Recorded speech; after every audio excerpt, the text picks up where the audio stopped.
Okay.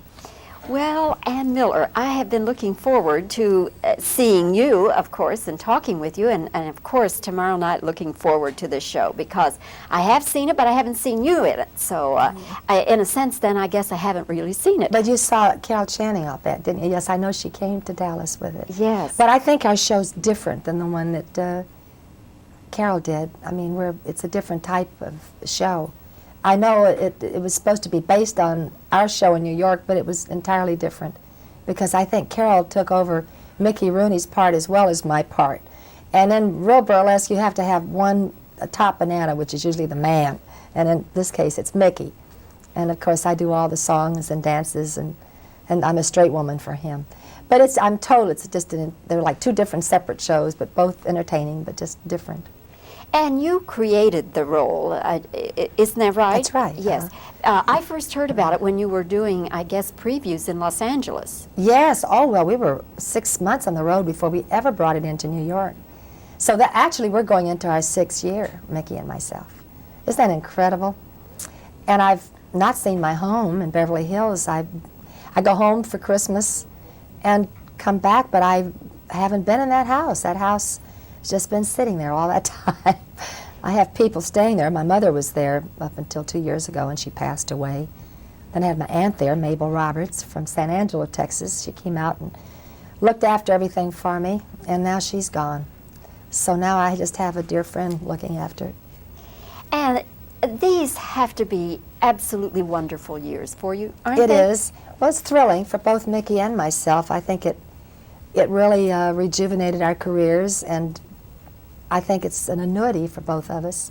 We've made a lot of money in Sugar Babies, and it's been such a wonderful experience, because everywhere you go, you get these fabulous receptions, and people have just been so wonderful to us. And it's so great, you know, particularly coming at a late age in life and all. It's just really exciting. How much longer do you see the show going on? Well, we're contracted through April. They do want the show in Australia and in Japan and in London, but it just depends on whether Mickey and myself want to stay with it. We really have set some sort of a record, because we have stuck with the show. A lot of stars don't stick with the show. They'll play it for a year on Broadway and get bored with it and throw it away. But I just think we're so blessed to have such a big hit, and I think Mickey and I appreciate that element. And we've stuck with the show, and I'm glad we have, because it's been a thrilling experience. And I know Mickey, and I've watched him work, and there's not a bigger scene stealer in the business, is there? Oh, he's a devil. Honest to goodness, walking out on that stage with Mickey Rooney, they say you never walk on a stage with a child or a puppy dog, because they're the scene stealers. But they forgot about Mickey Rooney. He is a devil. But we get along great, because I'm the straight woman for him. And if I can help him get a laugh, I will, because that's what it's all about. So we complement each other, and it just works out fine. Do you have a favorite number in the show that is your number? Well, I think my favorite number really is the end of the show. It's the military tap. And I enjoy doing that number, because it's nostalgic for me, because I did it in Hit the Deck at MGM, which was a big musical. And I like that number. And I also enjoy very much doing the medley with Mickey, which is a group of songs that Jimmy McHugh wrote, and one of them is Sunny Side of the Street and Shooting High and all that stuff. And it's wonderful working with Mickey, because he's very musical. I mean, he plays the piano and he plays a couple of instruments. And this, he plays the piano for me, and then of course I stand and listen to him sing while he plays the piano. But it's kind of a lovely moment in the show, and it's the only thing like it in the whole show. So I always look forward to doing it with him, and I think he enjoys doing it. He really gets a kick out of that number, because he's just loaded with rhythm. And of course, you are so famous for your beautiful legs, and Thank you. your legs are now in the Hall of If I Fame. had a fan, I'd blush. Thank you. but I didn't know there was a Legs Hall of Fame. Yes, it was created by the Round the Clock Hosiery Company, which are the people that make Givenchy hose. And it's one of the biggest in the world. And we were very thrilled. Sid Charisse got it, I think, the year before I did. And then I received it. And it was very exciting, you know. But that's just one of many, many awards I've gotten since I've been in this show. It's just, that's another element in the show that's been exciting. I got the Sarah Siddons Award in Chicago, which is the Chicago version of the Tony Awards. And it's a very high honor. And I received the George M. Cohan Award, which was given to me by my fellow actors, AGVA, as the Best Female Performer of the Year. And then the Dance Teachers of America have given me 2 awards. And then, of course, I got a Tony nomination. It's just been, I mean, there's a whole lot of others. It would be hard, I don't want to bore you, but there's been some wonderful things given to me. If we can go back just a little bit and reminisce about your film career.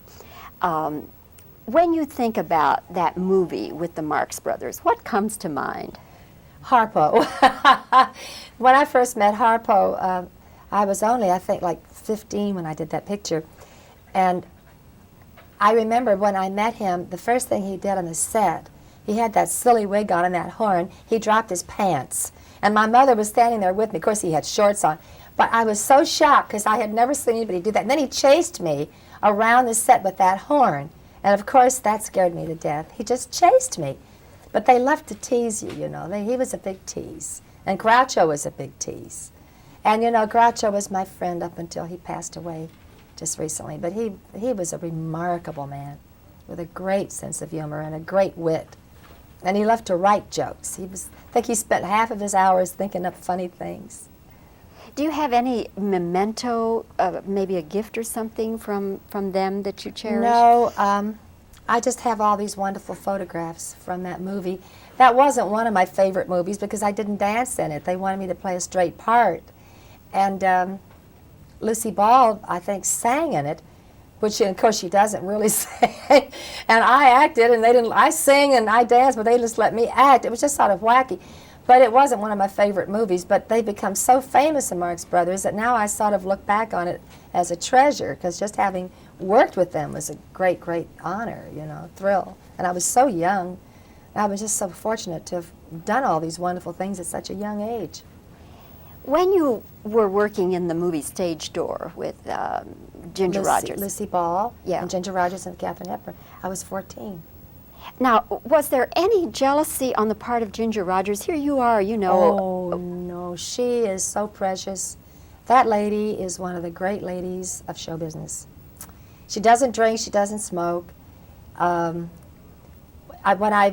were looking for a girl to dance with Ginger, and I was under contract to RKO, and they suggested me, and they said, no, she's too tall. And I went up to Gregory LaCava, the director's office, and I said, oh, please, please let me do this. I said, maybe I can wear a lower heel, and maybe Ginger could wear a higher heel, and in that way our top hats, because we wore top hat and tails, would just to be about right, you know. Well, he thought that was so funny, and he told Ginger about it, and it amused her. She said, does she really want to do it that bad? I said, yes, she does. So she met with me, and it was just love at first sight. I mean, she was so kind and nice, and I was just a young kid, you know. And she still talks about this to this day, and how, and I worked so hard. We had to learn the dance to number together and all. And she was so gracious. I mean, this is such a great lady. And the other day, well, I had a birthday not long ago, and the theater surprised me.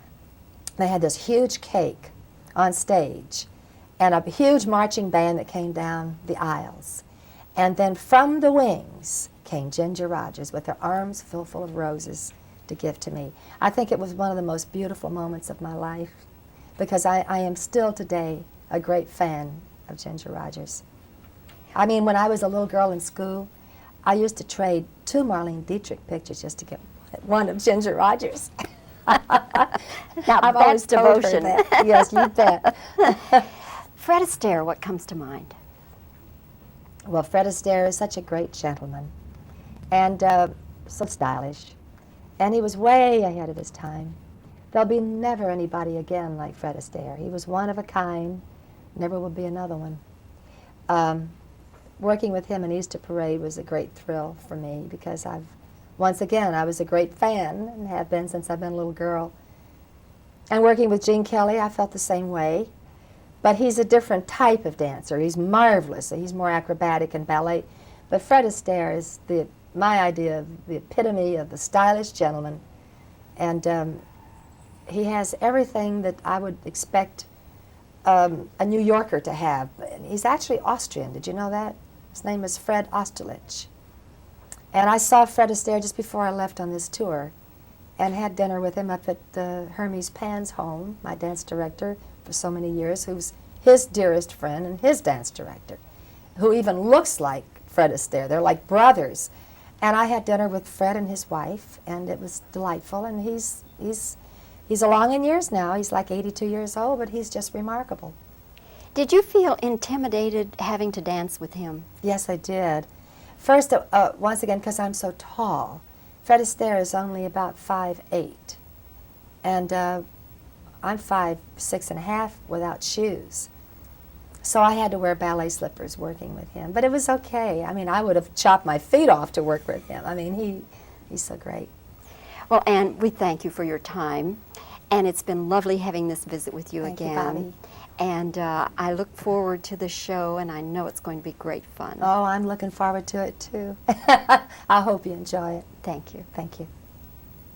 That was a lovely interview. Thank you. And you know, it's wonderful to me to know young people who appreciate those pictures and just love to watch them. She was just, and then of course she went on to be such a great dramatic actress. Yes. Won an Academy. Are you going to be on sound? Yes. Isn't Mickey Rooney one of the great scene stealers of all time?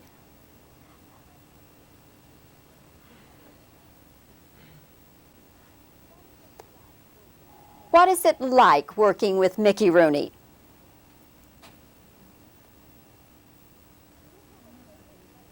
Do you have a favorite number in Sugar Babies?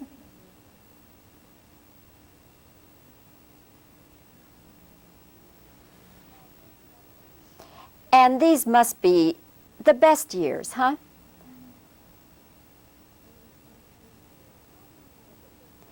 How do you look at this whole thing of Sugar Babies and what it's done for your life and your career?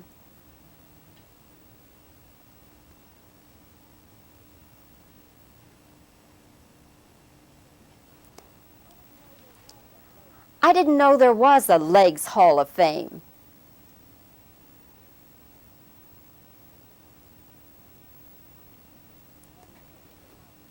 When you think of the Marx Brothers, what comes to mind?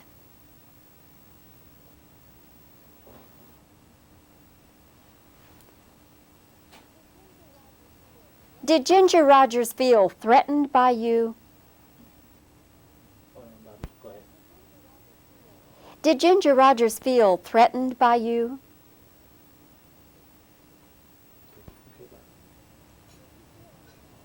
Did you feel intimidated dancing with Fred Astaire?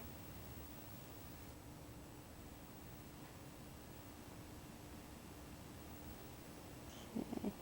Let me think now. Okay. All right, let me just give you some reactions now.